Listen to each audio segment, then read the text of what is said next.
I'm going to show you how to replace the ignition switch on a BMW E46. This is what the ignition switch looks like. When you're turning your key, you're actually turning this slot right here, which supplies accessory and run and start signal to the vehicle. The ignition switch can cause a lot of strange problems, including a no start, various electrical problems inside the vehicle. Usually that's all due to a voltage drop that is occurring inside of this unit right here. Before I start, I wanted to say thank you to all of my subscribers. So there's going to be a little bit of background noise because my son is playing hockey next to me inside the garage. For the ignition switch, basically it's on the other side of the key. So when you put your key into the tumbler, it actually goes to the ignition switch, which is underneath the steering column. So we're going to need to remove the clamshells to access the ignition switch. Now on most vehicles this is going to be pretty straightforward. Some have a push tab, some have a Phillips head screw with a plastic insert. So you just have to look and see what your vehicle has. This one has both, if I was going to remove both the upper and lower portion of the clamshell. Of course, the other difficult spot is that everything's a little inaccessible.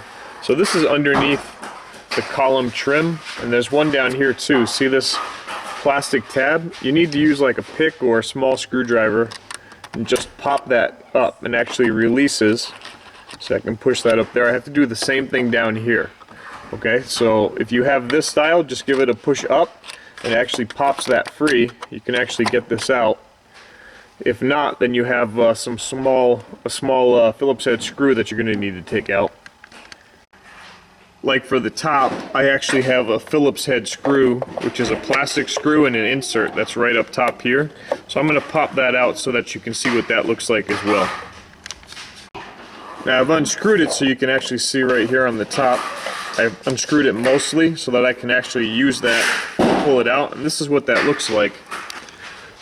It's just a little plastic rivet, and that's for the top clamshell. You might have those on the bottom.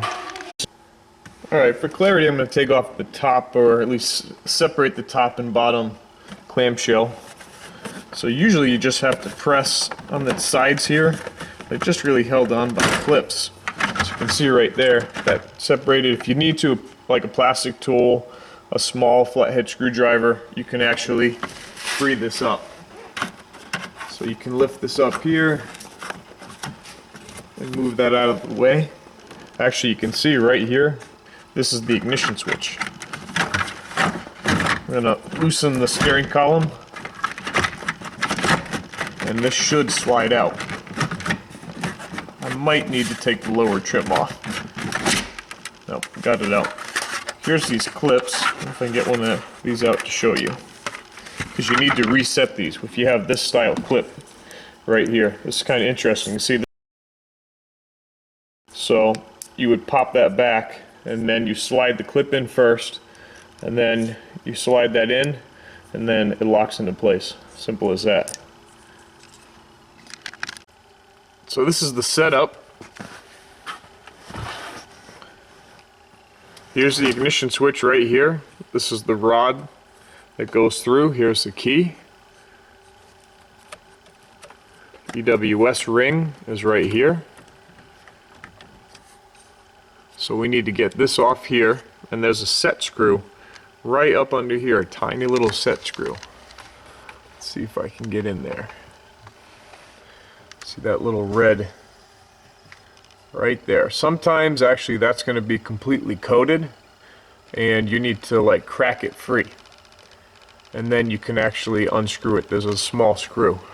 I'm getting a visitor here. What are you doing? What are you doing on the car? Crazy thing. Alright, so let's get this off.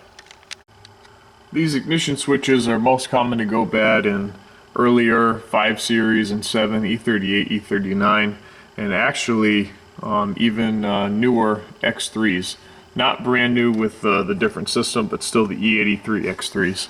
And actually those can cause a no crank, no start. which is fairly common, as well as a ground strap that gets corroded. So for this, there's a slider here, so you have to pull the slider back. That releases the electrical connection from the harness. And there's the back side of that ignition switch. Then you have this right here, which, like a pocket screwdriver, works the best. It's like a wax coating. So you have to loosen this up. You don't have to take it all the way out. This is like just a set screw. So unscrew the set screw. Alright, so we have a set screw here. This one here was a little difficult to come out. You do need a small pocket screwdriver, like I said, a flat head, and this should come right out. And that's it. And there's that portion right there. And there's the rod that actually turns the ignition switch. You don't need to install the ignition switch to test it. You can actually plug it in externally without screwing it down. Take your key, put your key in your ignition because it has to be in the EWS ring. Take a screwdriver, and basically this is all that rod is doing right here, is turning this. You can have accessory, and you can obviously start the car if you wanted to here as well.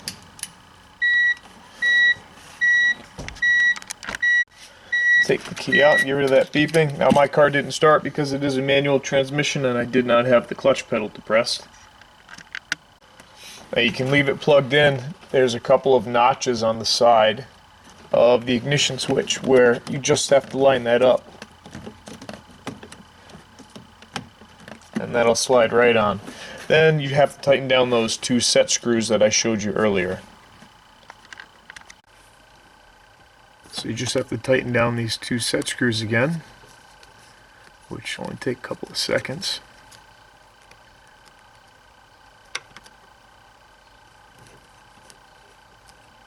Okay, just gently snug them down.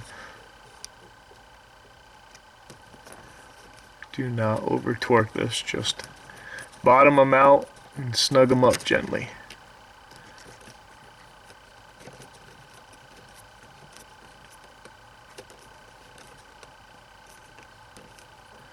And give the ignition switch a tug and a wiggle. Yep, that's nice and solid. So basically at this point it's just reinstalling the upper and lower clamshells. Now on this E46, this bottom panel is only held on by a couple of clips, so you just have to pull these down. That's going to free that up, give me a little bit more space. Let me show you how these clips work. So you have the rounded end. You're going to put this in first into this housing, and this is just going to slide in, and then it just locks into place and spreads this area right here. And when we're removing it, we're basically just popping it up through and removing it like this. So on this housing, you can actually install them first with just the rivet portion, push them up, and they do lock into place, so they shouldn't fall out. So I'm going to do that with the other one. And just put that one also, slide it in there, so that when I put this on, I'll be ready to push those little clips into place. Alright, just going to put my top trim and just push it down. It went into place nice. I have my bottom trim, and that I'm just going to slide into place as well. These two pieces are going to lock together. Alright, so finagle them so that everything is pretty much lined up. And then you can actually clip them together. And you should hear an audible click. Check the far side, make sure all of that is in place. That's even before I put the bottom clips in to lock them in. Then take these tabs and up underneath, slide them in. They should just push into place. Now, sometimes they can fight you.